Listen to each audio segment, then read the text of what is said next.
নমস্কার বন্ধুরা, আজকে একটা সফট এনগেজমেন্ট লুক করছি আমি।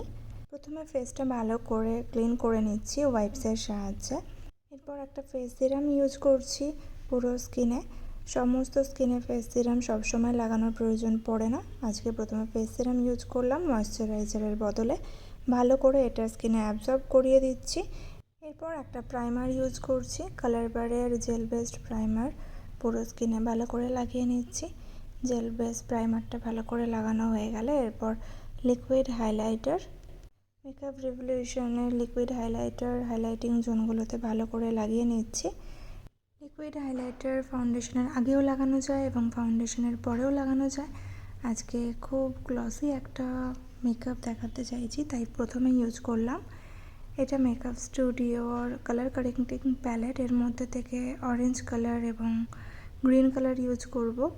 যে স্কিনের আনইভেন এরিয়াগুলো রয়েছে সেখানে পুরো স্কিনটা ইভেন দেখবার জন্য অরেঞ্জ কালার এবং গ্রিন কালার আমি সামান্যই ইউজ করছি। এরপরে আমরা আজকে আলট্রা এইচডি ফাউন্ডেশন ইউজ করব। আলট্রা এইচডি মেকআপ করার জন্য প্রথমে ওর স্কিনের সাথে ম্যাচ করিয়ে কালারটা দেখছি। আজকে ওর স্কিন টোন থেকে এক টোন ফেয়ার লুক করব আমরা, তাই আমি ওরিয়েন্টাল এবং ইয়েলো এই দুটো ফাউন্ডেশন মিক্স করে ইউজ করছি। পুরো স্কিনে ব্রাশের সাহায্যে ফাউন্ডেশনটা লাগিয়ে নেওয়ার পর বিউটি ব্লেন্ডারের সাহায্যে এরপর ভালো করে পুরো ফাউন্ডেশনটা ব্লেন্ড করে নেব। ভিডিওটা পুরোটা দেখবেন, স্কিপ করবেন না, কারণ এটা ফাস্ট ফরওয়ার্ড করা আছে এবং শুধুমাত্র প্রয়োজনীয় অংশগুলোই এখানে দেখানো হয়েছে। অপ্রয়োজনীয় অংশগুলো অলরেডি কেটে বাদ দেওয়া হয়েছে। এরপর কন্ট্যুরের জায়গাগুলোতে আমরা ফাউন্ডেশনের ক্যারাবিয়ান শেডটা ইউজ করছি এবং কন্ট্যুর এরিয়াগুলোতে ডার্ক টোন লাগিয়ে আমরা বিউটি ব্লেন্ডারের সাহায্যে এটাও ভালো করে ব্লেন্ড করে নেব। কন্ট্যুরের পদ্ধতিটা বিভিন্ন ফেস ওয়াইজ আলাদা হয় এবং কন্ট্যুর আমরা কতটা করব কারো ফেসে সেটা বিভিন্ন রকম ফেসের শেপের উপর নির্ভর করে। সবার ফেসে একই রকমভাবে কন্ট্যুর করা হয় না। আরও ডিটেলসে মেকআপটা দেখার জন্য আপনারা অবশ্যই আমাদের এই নতুন চ্যানেলটি সাবস্ক্রাইব করবেন এবং কমেন্ট করে জানাবেন যে পরবর্তী ভিডিওগুলোতে আপনারা কোন বিষয়ের উপর ভিডিও দেখতে চান। সাবস্ক্রাইব করা না করা থাকলে কিন্তু অনেক ভিডিওই যেগুলো আমরা আপলোড করব সেগুলোর সেটিংস ওয়াইজ আপনারা সেই ভিডিওগুলো দেখতে পারবেন না। এরপর আবার আমি লিকুইড হাইলাইটার ইউজ করে নিচ্ছি। হাইলাইটিং এরিয়াগুলোতে বিউটি ব্লেন্ডারের সাহায্যে ব্লেন্ড করে নেব এবং তারপরে পাউডার ইউজ করছি, লুজ পাউডার। লুজ পাউডারটা আমি ব্রাশের সাহায্যে ইউজ করছি। কিছু কিছু ক্ষেত্রে আমরা পাউডার পাফের সাহায্যে লাগাই। ওটা স্কিন অনুযায়ী এবং ওয়েদার অনুযায়ী আলাদা আলাদাভাবে ব্যবহার করা হয় এবং ব্রাশের সাহায্যে পাউডারটা অ্যাপ্লাই করার পদ্ধতিও আলাদা হয়। কিছু কিছু ক্ষেত্রে আমরা ড্যাব ফর্মে পাউডার লাগাই, কিছু কিছু ক্ষেত্রে আমরা ব্লেন্ডিং ফর্মে পাউডার লাগাই। চোখের তলায় পাউডার পাফের সাহায্যে ভালো করে পাউডার লাগিয়ে নিয়েছি। এরপর কন্ট্যুর শেড আমি আজকে একটা আইব্রো পোমেড পুরনো, সেটার সাহায্যে কন্ট্যুরটা করলাম। ব্লাশারটা ইউজ করছি কালার বারের একটা অরেঞ্জ কালার। স্মাইল করে ব্লাশার লাগালে ব্লাশারটা লাগাতে অনেক সুবিধা হয় এবং ব্লাশার কোন অ্যাঙ্গেলে লাগানো হবে এবং কতটা পর্যন্ত লাগানো হবে সেটাও ফেসের শেপের উপর নির্ভর করে। কারো ফেস গোল হয়, কারো লম্বা হয়। এরপর হাইলাইটার ইউজ করছি, এটা মেকআপ রিভলিউশনের হাইলাইটার প্যালেট।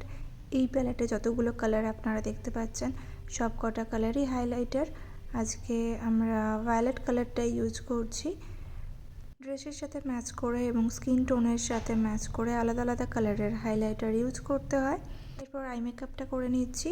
প্রথমে আই বেসটা ফাউন্ডেশনের সাহায্যেই করছি। ফাউন্ডেশন বিউটি ব্লেন্ডারের সাহায্যে ভালো করে আইলিডে লাগিয়ে নিচ্ছি।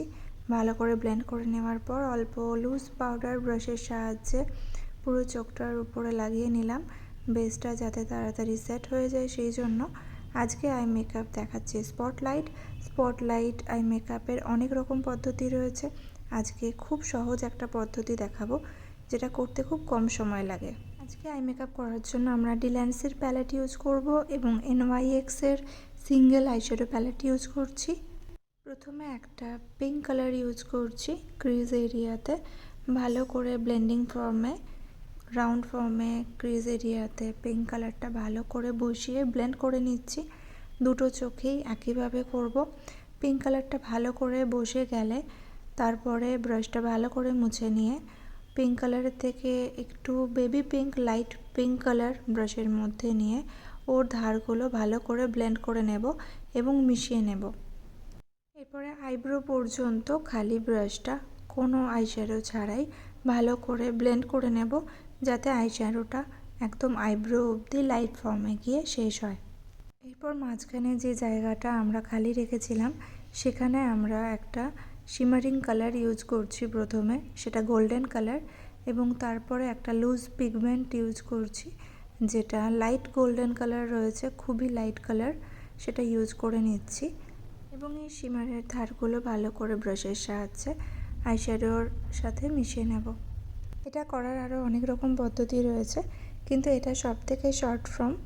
এরপর আইব্রোটা একদম লাইট আইব্রো ড্র করলাম আজকে, এবং কাজল পেন্সিল দিয়ে চোখে লাইনারের মতো করে কাজলটা লাগিয়ে নিচ্ছি, কারণ আজকে খুবই লাইট একটা আই মেকআপ এবং লাইট ন্যাচারাল ফিনিশিং লুক আজকে ক্রিয়েট করব আমরা। এবার একটা খুব পাতলা আইল্যাশ লাগাচ্ছি যেটা একদম ন্যাচারাল ফিনিশিং লুক দেবে, এবং মাস্কারা লাগানোর পর হোয়াইট লাইনার লাগিয়ে চোখের তলায়, এটা NYX-এর আইশ্যাডো প্যালেট, চোখের তলায় ব্লেন্ড করেছি। মেকআপটা কমপ্লিট হয়ে গেছে। এরপর আমরা এই হেয়ার স্টাইলটা করে দেখাবো স্টেপ বাই স্টেপ এবং খুব শর্ট ফর্মে, তাই ভিডিওটা স্কিপ করবেন না, আপনি তাহলে স্টেপগুলো পরে বুঝতে পারবেন না। প্রথমে আমরা পুরো চুলটা ভালো করে ক্রিম্পিং করে নিয়েছি সেকশন করে, এবং ভালো করে শাইন স্প্রে লাগিয়েছি।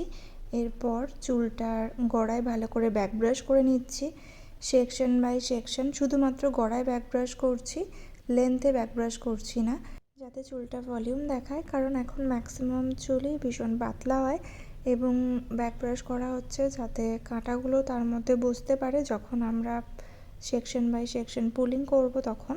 এরপর শাইন স্প্রে দিয়ে ভালো করে পুরো চুলটা আঁচড়ে নেওয়া হচ্ছে, এবং মাঝ বরাবর একটা সেকশন ক্রিয়েট করা হলো। এই সেকশনটা ডান দিকে টুইস্ট করে নিয়ে তার মধ্যে লাইন ক্রিয়েট করা হচ্ছে। এই লাইনগুলো বারবার হার্ড স্প্রে দিয়ে এবং শাইন স্প্রে দিয়ে প্রমিনেন্ট করা হবে, এবং প্রত্যেকটা পুলিং ভালো করে কাঁটা দিয়ে আলাদা আলাদা করে সেপারেট করে রেখে তার মধ্যে শাইন স্প্রে এবং হার্ড স্প্রে দিয়ে দিয়ে লাইনগুলো ক্লিন করতে হবে। শাইন স্প্রে বেশি বেশি করে দিলে চুল শাইন করবে, চকচক করবে ভীষণ, এবং হার্ড স্প্রে বেশি বেশি করে দিলে চুলের স্টাইলটা ফিক্স হবে এবং সেটা কোনোভাবেই শেষ পর্যন্ত নষ্ট হবে না। এই সেকশনটা কমপ্লিট হয়ে গেছে, এবং এরপরের সেকশনটা আমরা করে নেওয়ার আগে কাঁটাগুলো খুলে নেব, এবং এর পাশে ডান দিক থেকে আমরা একটা সেকশন নিলাম, এটা ঠিক উল্টো দিকে আমরা টুইস্ট করব। টুইস্ট করে এর মধ্যে আবার আমরা সেম একই পদ্ধতিতে লাইনগুলো ক্রিয়েট করব, এবং হার্ড স্প্রে শাইন স্প্রের সাহায্যে কাঁটা দিয়ে সেকশনগুলো প্রমিনেন্ট করে নেব। একটা পুরো কমপ্লিট প্রসেস আপনাদেরকে দেখিয়ে দেওয়া হলো। পুরো হেয়ারটাই এইভাবে পাশ থেকে লম্বা লম্বা করে সেকশন নিয়ে টুইস্ট করে তার মধ্যে লাইন ক্রিয়েট করা হয়েছে, এবং কাঁটার সাহায্যে হার্ড স্প্রে শাইন স্প্রে বারবার ইউজ করে করে প্রত্যেকটা লাইনকে প্রমিনেন্ট করা হয়েছে। লেফট সাইডের সবকটা সেকশনকে রাইট সাইডে টুইস্ট করা হয়েছে, এবং রাইট সাইডের সবকটা সেকশনকে লেফট সাইডে টুইস্ট করা হয়েছে। ব্যাক পোর্শনটা অলমোস্ট কমপ্লিট হয়ে গেছে। এরপর আমরা ফ্রন্ট পোর্শনে চলে যাব। ফ্রন্ট পোর্শনে আমরা আজকে মিডিল পার্ট করে করব না, সাইড পার্ট করে করব। সাইড পার্টে প্রথমে সেকশন একটু ব্যাক ব্রাশ করে নিয়ে তার মধ্যে লম্বা লম্বা সেকশন ক্রিয়েট করা হয়েছে, এবং পুলিং সেম প্রসেসের সাহায্যে। আপনারা যদি এই ভিডিওটা আরও স্লো ফর্মে আরও ডিটেলসে দেখতে চান তাহলে আপনারা প্লিজ কমেন্ট বক্সে কমেন্ট করে জানাবেন, এবং আরও যদি অন্য কোনো হেয়ার স্টাইল আপনারা দেখতে চান আপনারা সেই হেয়ার স্টাইলের ছবি কমেন্ট বক্সে দিয়ে আমাদের কমেন্ট করে জানান। আমরা অবশ্যই ইন ফিউচার সেই হেয়ার স্টাইলগুলো স্লো ফর্মে কমপ্লিট ভিডিও 1-1.5 ঘন্টার আপলোড করব। এর পরের সেকশনটাতে আমরা আইব্রোর সমান্তরালে সেকশনগুলো নেব সাইড বরাবর, এবং খুব পাতলা পাতলা সেকশন নিয়ে সেটা পুলিং টেকনিকের মাধ্যমে আমরা ফ্রন্ট ভেরিয়েশন করব।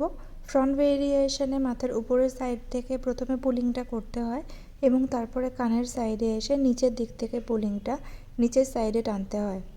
এক্ষেত্রে হার্ড স্প্রেটা ভীষণই ইম্পর্ট্যান্ট। হার্ড স্প্রে বারবার ইউজ করতে হয় এবং খুব বেশি পরিমাণে ইউজ করতে হয়। হার্ড স্প্রে কম হলে কোনোভাবেই হেয়ার স্টাইলটা লাস্ট করে না। এরপর আমরা টিকলিটা অ্যাটাচ করে নিচ্ছি। টিকলিটা একটা লম্বা সুতোর সাহায্যে বেঁধে প্লাস্টিকের সূচের সাহায্যে হেয়ার স্টাইলের মধ্যে দিয়ে টিকলিটা অ্যাটাচ করে নিতে পারি।